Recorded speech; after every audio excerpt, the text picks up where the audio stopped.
안녕하세요. 반갑습니다. 한국 CS마인드 교육센터 박정민 강사입니다.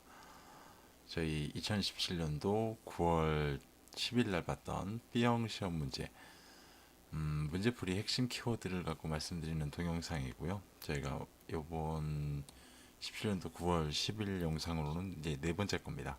그래서 CS 전략론부터 해서 다시 차근차근 말씀드리도록 하겠습니다. 자, 오늘은 전략론 1번부터 10번 문제까지에 대해서 풀어보는 방법들을 좀 말씀을 드리겠습니다. 자, 전략론 1번. 소비자의 쇼핑 습관을 기준으로 한 소비자의 분류에서 다음 보기의 설명에 해당하는 것은, 자, 보기가 나옵니다. 제품의 가격이나 점포의 거리에 관계없이 일단 하나 키워드가 나왔죠. 소비자가 특별히 구매 노력을 기울이는 제품으로, 이게 답을 유추할 수 있는 확실한 키워드죠. 특별히 구매 노력을 기울이는 제품이다. 이래놓고 미술품, 고급 자동차 라고 나오게 되면 답은 뭘까요? 특별히 구매 노력을 기울이는 제품, 미술품, 고급 자동차. 자, 이거 전문품이죠. 우리가 필수품은 뭐 정기적으로 구매하는 제품, 선매품 같은 경우는 이제 비교 후 구매하는 제품이죠. 비교 후 구매하는 제품. 그래서 뭐 가구, 그 다음에 뭐 가전제품 이런 것들이 있겠죠. 편의품, 우리가 이제 싸고 빈번하게 구매하는 제품, 편의품. 비탐색품은 이제 알면서도 안 사는 거. 예, 우리가 뭐 백과사전, 생명보험 이런 것들이 있습니다. 키워드가.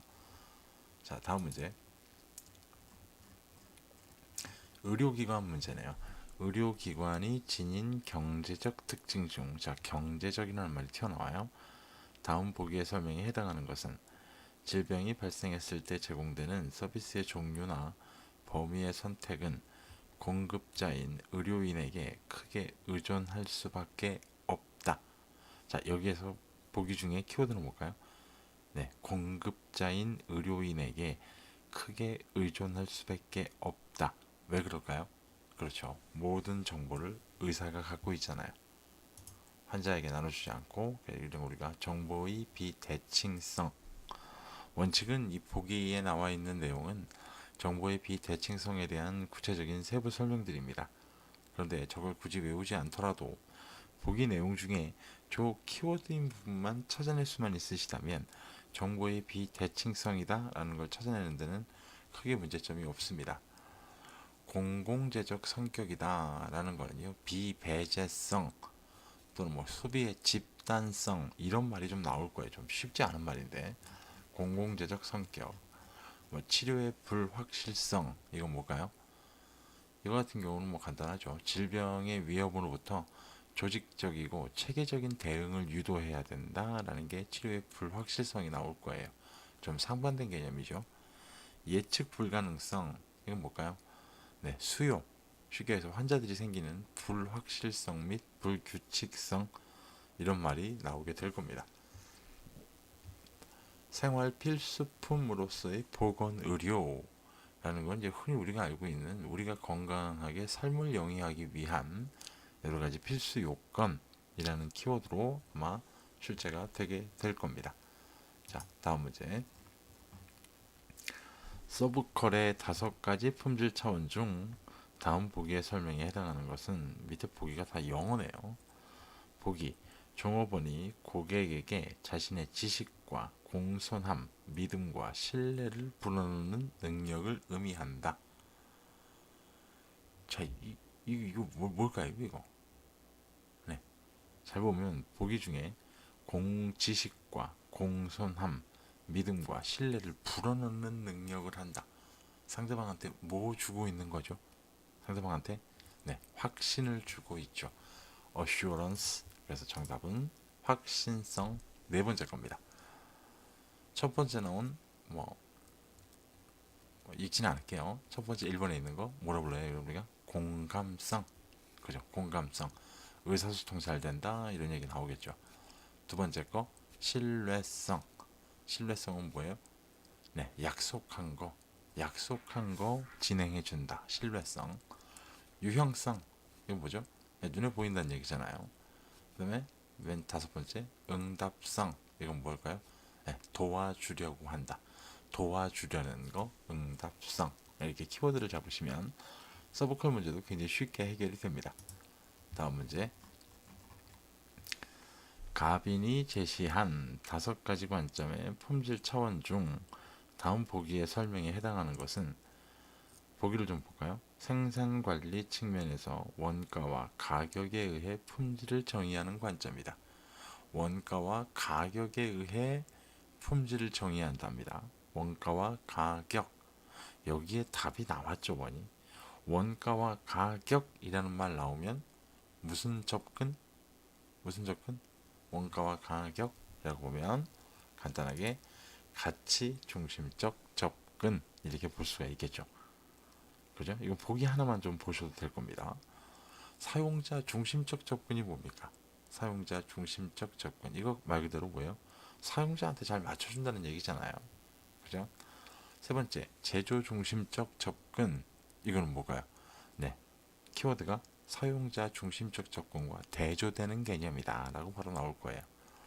선험적은 뭐죠? 경험을 통해서 알 수는 있지만 분석하기는 어렵다라고 하는 게 선험적이에요. 그죠? 자, 제품 중심적, 이거 뭘까요? 객관적으로 측정 가능한 이라는 말이 나오겠죠. 이런 키워드만 기억하셔도 분명히 문제 해결이 가능합니다. 다음 문제.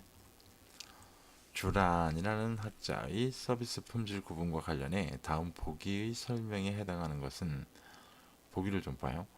예의 바른 응대, 환대, 친절 등의 기본적 품질로서, 자, 여기 벌써 키워드가 나왔죠. 예의 바른 응대, 환대, 친절이라고 하는 거예요. 기본적 품질로서 불특정 다수의 고객과 직접적으로 접촉할 경우 종업원에게 매우 중요한 요소입니다 라고 나와요. 자, 보세요. 종업원이라고 지금 나왔죠. 자, 그러면 하드웨어, 소프트웨어는 분명히 아니겠죠. 휴머웨어일 거 아닙니까? 그럼 3번, 4번, 5번은 아니에요. 그죠? 1번 심리적 품질이냐, 서비스 시간성과 신속성이냐 봤을 때 응대, 환대, 친절이라는 거 나왔잖아요. 이렇게 보면 뭐예요? 네, 심리적 품질, 이렇게 나눠놓을 수가 있겠죠. 보기만 잘 읽어보셔도 전략론은 거의 단답식 같은 문제 유형이기 때문에 굉장히 쉽게 해결이 가능합니다. 다음 문제. 내부 마케팅의 영향 요인 중 다음 보기의 가로 안에 들어갈 내용으로 가장 올바르지 않은 것은, 자, 이런 문제가 어려운 겁니다. 투입 통제, 과정 통제, 결과 통제가 있는데요. 일단은 저희가 수업을 할 때는 투입 통제, 과정 통제까지만이라도 좀 외워달라고 부탁을 드립니다.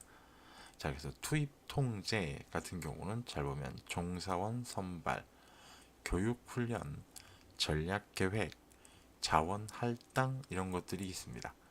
자, 이렇게 보면 1번, 2번 가와 가, 똑같이 가를 하는데 전략 계획, 자원 할당, 이건 맞죠?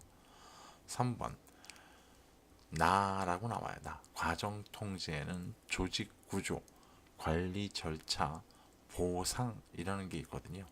그러면 3번 나, 관리 절차, 얘도 맞아요. 4번 조직 구조에 나의 조직 구조, 얘도 맞죠. 5번 결과 통제라고 하면 불평, 서비스 품질, 고객 만족이라는 게 있고요. 종사원 선발은 아까 말씀한 것처럼 투입 통제에 해당하는 내용입니다. 이 같은 문제는 투입 통제, 과정 통제까지만이라도 꼭 기억해야만 향후 문제가 나왔을 때 해결이 가능한 문제 유형입니다. 꼭 기억하셔야 됩니다. 자, 다음 문제 볼까요? 다음 중 권한 위임의 이점에 대한 설명으로 가장 거리가 먼 것은 이라고 나옵니다. 권한 위임, 임파워먼트에 대해서. 1번 고객의 요구와 문제에 신속하게 대응할 수 있다. 자, 이게 무슨 얘기예요? 이거 간부가 현장에 있는 직원한테 일정 부분 권한 위임해주면 가능하죠. 노드스트롬 백화점처럼. 2번 고객의 요구에 보다 유연하게 대응할 수 있다. 이거 맞아요. 3번 열정적이고 우호적인 분위기에서 혁신적인 아이디어를 개발할 수 있다. 이거 맞습니다. 4번 일정 부서 간 고객 서비스의 격차가 발생되어 서비스의 다양성을 실현할 수 있다. 맞는 얘기인가요?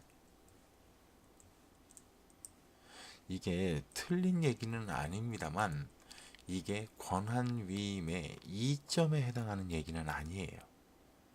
무슨 말인지 이해가시죠? 이게 권한위임의 이점에 대한 건 아니라는 겁니다. 그래서 정답은 4번에 대한 내용입니다. 5번 종사원의 동기부여를 통해 생산성 증진과 서비스를 개선시키는 고객 지향 서비스 활동을 수행하게 해준다. 이거 맞죠? 기본적으로. 그렇죠? 이거 맞아요. 그래서 4번 내용이 잘못된 내용입니다. 교재 내용을 꼭 참고하셔야 될 문제고요. 굉장히 어려운 문제입니다. 쉽지 않은 문제 중에 한 가지입니다. 왜 그러냐면 완전히 무슨 틀려서 틀려가지고 완전히 이 답이 오답입니다 라고 고르기가 쉽지 않은 문제라서 그래요. 꼭 좀 확인해 보셔야 됩니다. 8번 국가 고객 만족도 NCSI.